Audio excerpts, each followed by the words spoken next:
জামাই আমার সকাল সকাল যেয়ে অনেকগুলো আমার জন্যে কষ্ট করে মাছ ধরে নিয়ে এসছে। দেখেন অনেক একটা বিশাল বড় সাইজের মাছ। সবই হচ্ছে রুই মাছ। ৪ টা মাছের মধ্যে একটা সবথেকে বড় মাছ আর ৩ টা হচ্ছে অ ২ কেজি ১.৫ কেজির মতো। আর বড়টা আপনারাই বলেন কয় কেজি হতে পারে মাছটা? আপনাদের কাছেই প্রশ্ন থাকলো। আর এই বড় মাছটাই আমি আপনাদেরকে আজকে রান্না করে দেখাবো। প্রত্যেকটা মাছই ফ্রেশ এবং টাটকা সুন্দর তাজা, তাজা মাছ নড়ছিল।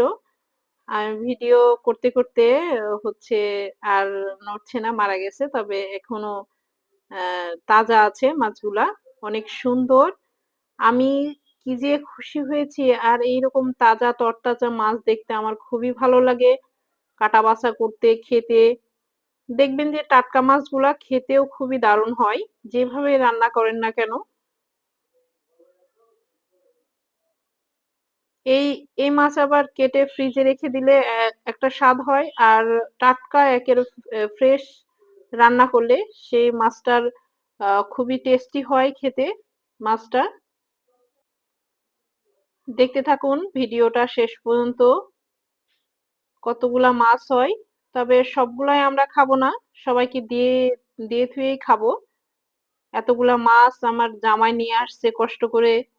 আমি এই যে বড় মাছটার চোকা ছাড়িয়ে নিবো। কত বড়, বড় চোকাগুলাও বেশ বড়, বড়। বড় মাছের বড়, বড় চোকা।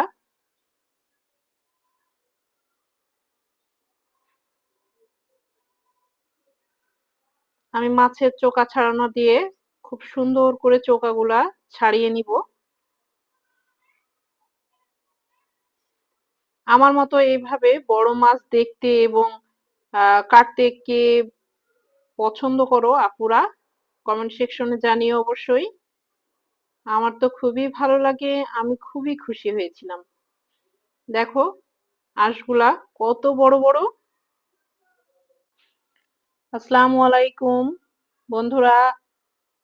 আজকে আমরা এত বড় একটা তাজা মাছ নিয়ে চলে এসেছি। মাছটা দিয়ে আজকে একদম গ্রাম্য স্টাইলের মজার একটা রান্না করে দেখাবো। আশা করছি ভিডিওটা শেষ পর্যন্ত তোমরা দেখবা।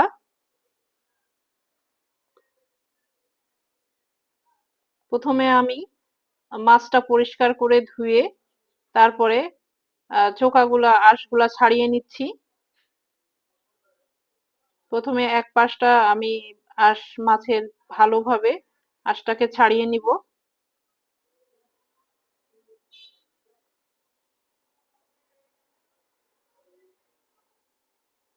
তোমরা কেউ চাইলে চামচের সাহায্যে আঁশগুলা ভালোভাবে ছাড়িয়ে নিতে পারবা।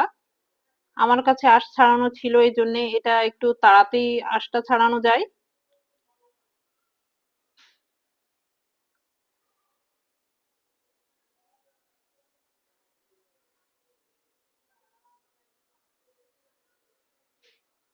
মাছটা দেখো একেবারে বড় এবং পাকা মাছ।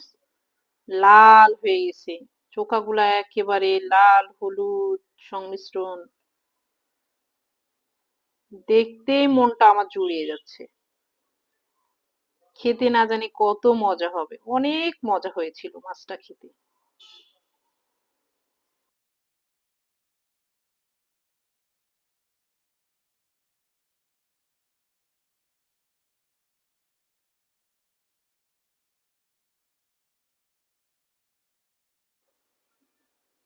আমার এক পাশের আমি খুব সুন্দর করে চোকাটা ছাড়িয়ে নিলাম। অপর পাশ উল্টিয়ে সেম ভাবে আমি হচ্ছে চোকাটা ছাড়িয়ে নিব। দেখো মাছটা একেবারে চকচক করছে।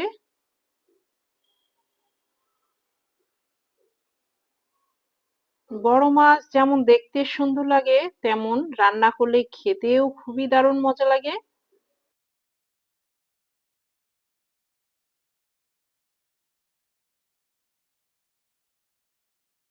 মাছটার ওজন কতটুকু হবে তোমরা আইডিয়া করে অবশ্যই জানাবা।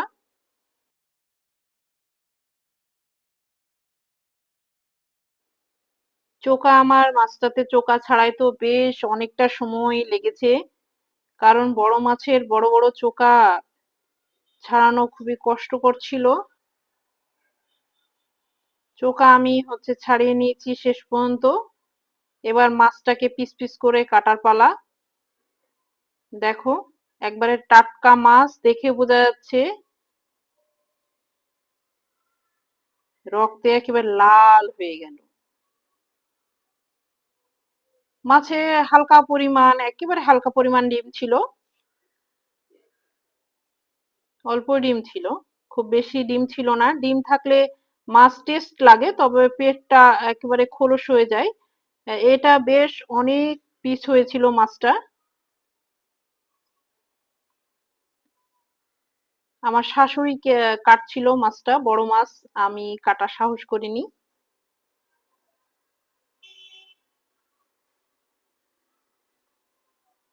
আম্মা কাটতে হাঁপিয়ে গেছিল মাছটা। আসলে আমাদের বাজার থেকে মাছ কেটে নিয়ে আসা হয়, বাসায় এভাবে মাছ কাটা হয় না। আমরা অভিজ্ঞ না, যারা অভিজ্ঞ এই মাছটা তাদের কাছে কিছুই না। তবে মাছ কাটলে একটা আলাদাই ভালো লাগা কাজ করে। আম্মা অনেক কষ্টে মাছটা কেটেছিল। কত সুন্দর দেখো মাছটা। হালকা বললাম, হালকা মাছে ডিম হয়েছিল।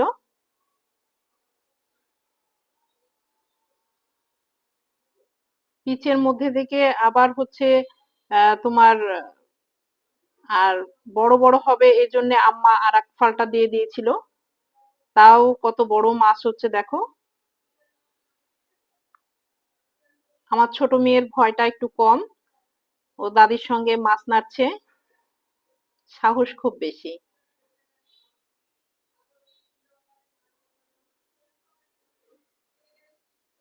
আমারও মাছটা কাটতে বেশ অনেকটা সময় লেগেছে।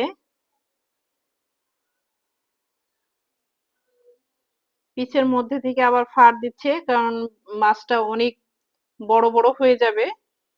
পরে দেখা গেল যে কিছুই ঢুকবে না, মাছ খেতে ভালো লাগবে না, এই জন্যে আবার মিডিল থেকে আর একটা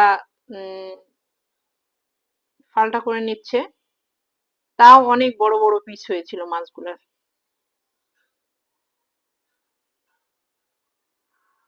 বড় মাছ কাটা একটু বাসায় নিয়ে এসে কষ্ট, তবে মজাটা একটু বেশি লাগে। নিজের হাতে মাছ কেটে রান্না করা। বাজার থেকে আমরা কেটে নিয়ে আসি, মাছ এভাবে নিয়ে আসি না। বড় মাছ আমাদের কষ্ট হয় কাটতে, কাটতে পারি না। জামাই আমার নিয়ে আসছে বড়শি দিয়ে মাছ ধরে, এই জন্য বাসায় নিয়ে এসে কাটা আর কি।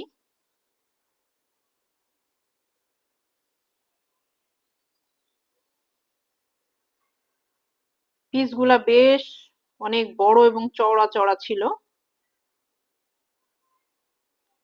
খেতে খুবই দারুণ ছিল মাছটা। এক এক পুকুরের মাছ খেতে খুব বেশি মজা হয়। এটা তেমন একটা পুকুরের সুস্বাদু মাছ। আমরা সকলে খুব মজা করে খেয়েছিলাম মাছটা। দেখো কতটা বড় বড় পিস হচ্ছে।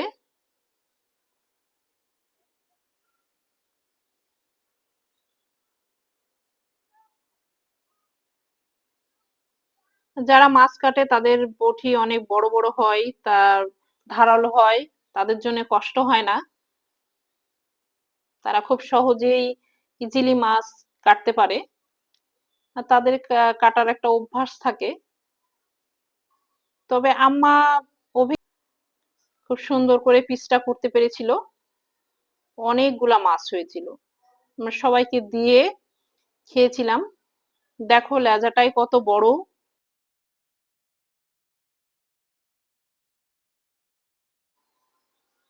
লেজার পিসটা অনেক বড় হয়েছে,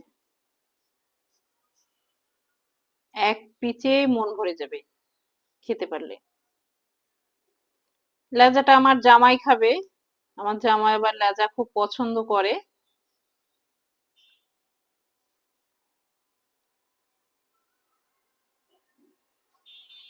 শাশুড়ি মা লেজাটা পুরোটাই রেখে দিল, আর পিস করবে না বলছে, ছেলে খাবে এই জন্যে।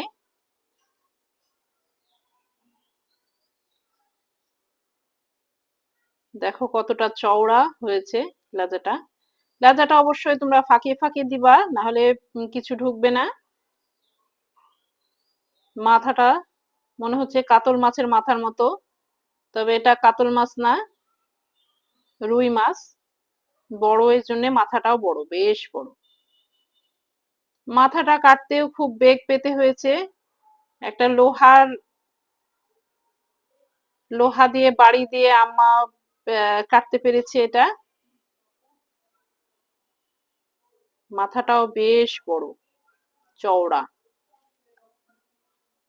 মাথাটা দিয়ে অন্য একদিন ঘন্ট খাওয়া হবে, এই জন্য রেখে দেওয়া হলো। দেখো একটা মাছেরই অনেকগুলা পিস।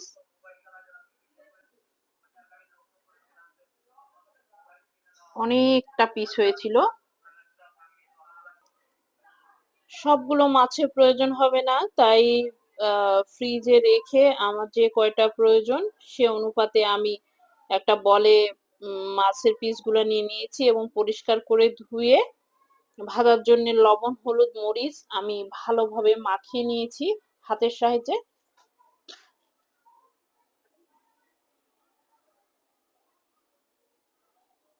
চুলায় একটা ফ্রাই প্যান আমি বসিয়ে দিয়েছি, দিয়ে দিয়েছি পর্যাপ্ত পরিমাণে তেল। সাদা তেলটা আমি এখানে ব্যবহার করেছি। মাছ ভাজা বা যেকোনো ভাজা পোড়ার জন্য সাদা তেলটাই ব্যবহার করা ভালো। আমি এক এক করে মাছগুলা সব দিয়ে দিলাম। একবারের মাছ আমি দিয়ে দিলাম। এক পাশ হয়ে গেলে আমি অপর পিঠটা উল্টিয়ে দিয়েছি।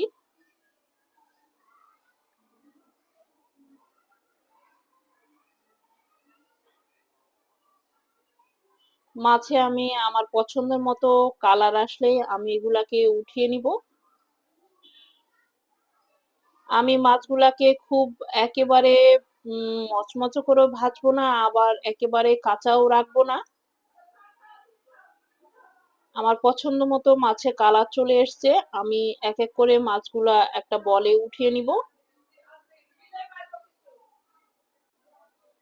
মাছের পিসগুলা আমি এক এক করে উঠিয়ে নিলাম। পরবর্তীতে আমার মাছগুলা দিয়ে দিলাম। সেম ভাবে আমি ভেজে নিলাম মাছগুলা।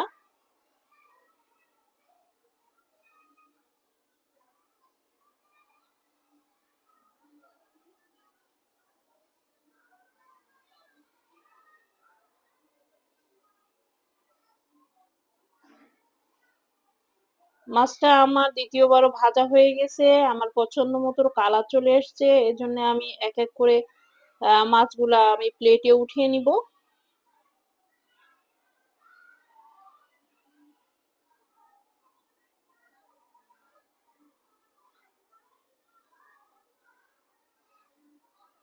আপনারা ঠিক যেমন ভাবে মাছ ভাজা খেতে পছন্দ করেন রান্নাটা সেভাবে ভেজে নিলেই হবে।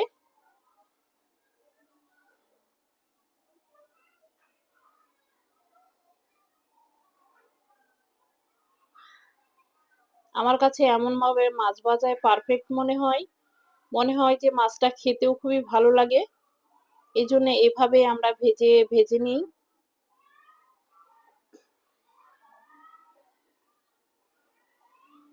মাছ ভাজার কালারটা কত সুন্দর এসছে দেখেন। দেখেই লোভ লাগছে। মনে হচ্ছে ভাজা মাছই খেয়ে ফেলি। তবে ভাজা মাছ খাবো না, এটাকে রান্না করব আমি। আমি সবগুলো মাছ একটা প্লেটে উঠিয়ে নিলাম। আমি এবার চুলাতে কড়াই দিয়ে দিয়েছি পর্যাপ্ত পরিমাণে সাদা তেল মাছটা রান্নার জন্যে।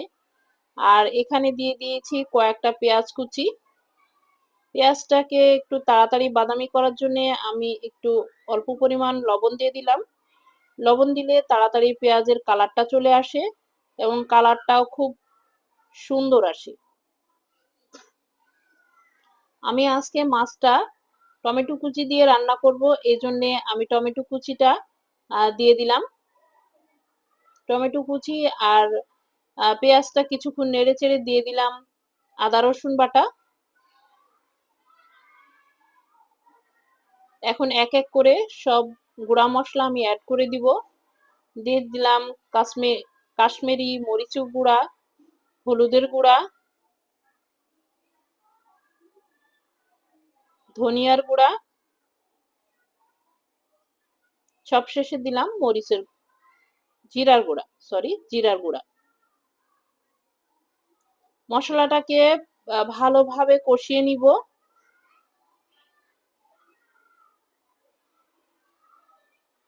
মসলাগুলো আমার সম্পূর্ণভাবে ভালোভাবে কষে নিয়েছি, কাঁচা গন্ধটা চলে গেছে। আর খেয়াল করলে বুঝতে পারবেন টমেটো কুচিগুলা আস্ত দেখা যাচ্ছে না, কারণ আমি এটাকে ম্যাশ করে নিয়েছি। ম্যাশ করে নিলে ঝোলটাও গাঢ় হয় এবং মাছটা খেতেও খুবই ভালো হয়, গ্রেভি হয়। তারপরে পর্যাপ্ত পরিমাণে পানি দিয়ে পানিটা যখন একটা বলক আসলো, আমি তারপরে ভেজে রাখা মাছগুলা এক এক করে দিয়ে দিচ্ছি। বন্ধুরা, তোমরা বড় মাছ কে কিভাবে খেতে পছন্দ করো এবং এমন মাছের আর কিভাবে বেশি টেস্ট হয়, অবশ্যই কমেন্টে জানাবা। চেষ্টা করব আমিও ওইভাবে রান্না করে খেয়ে দেখার। মাছটাতে পর্যাপ্ত পরিমাণে বলক চলে এসছে এবং মাছটা আমার হয়ে গেছে। মাছটা আমি নামানোর আগে ভাজা মসলা কিছুটা দিয়ে নামিয়ে নিব। ভিডিওটি ভালো লাগলে লাইক, শেয়ার, কমেন্ট করতে ভুলো না। আর চ্যানেলটি সাবস্ক্রাইব করে আমার পাশেই থাকো। আল্লাহ হাফেজ।